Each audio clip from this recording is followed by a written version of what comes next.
היי חברים, אני רוצה להמשיך בעניין של הבדל בין בינוניות לבין מיוחדות.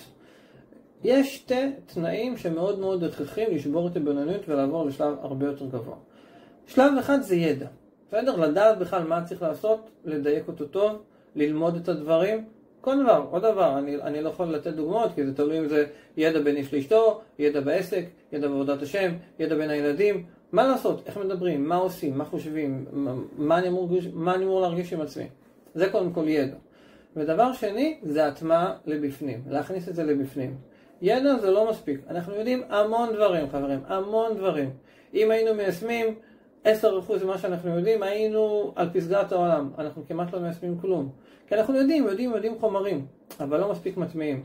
תדעו לכם, כולם מכירים את ההקדמה של מסילת ישרים, שהוא אומר שהתועלת בספר זה לא רק לקרוא אותו פעם אחת, אלא לעבור ולעבור ולעבור. מי באמת מיישם? מי באמת? אנחנו עוברים משהו פעם, נחמד, ממשיכים הלאה. לא. אני יודע על גדולי ישראל אגב, שהם באמת הגיעו לדרגות עצומות בעבודת השם, בתיקון המידות, באישיות וכו' וכו'. שהם למדו את הספר הזה. הגאון מווילנה, שידע את כל התורה ישר והפוך, עבר על הספר הזה 101 פעמים. אתם מבינים? לפני שהוא היה יוצא רחוב ועבר על הספר. מה? אתה כולך מושלם? לא.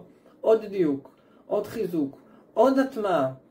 וככה בן אדם נהיה יותר מיוחד, יותר קורן, יותר משפיע, שבמעט שלו הוא שווה הרבה איכות. חברים, שימו לב, זה סרטון כביכול קצר, אבל קחו את זה לחיים. אתם מבינים מה שאני אומר? זה לקחת את מה להגיד, וואו, באמת, אני צריך לשבת על משהו, לחדד אותו, להכניס אותו, להטמיע אותו, לשנן אותו. אפילו למשל הסרטון הזה, או סרטון אחר שמדבר עליכם, קחו אותו, שמעו אותו כמה פעמים, שמעו אותו כל יום. תכניסו את זה לווריד, עד שדברים ייכנסו. על ידי שינון והטמעה. להתראות.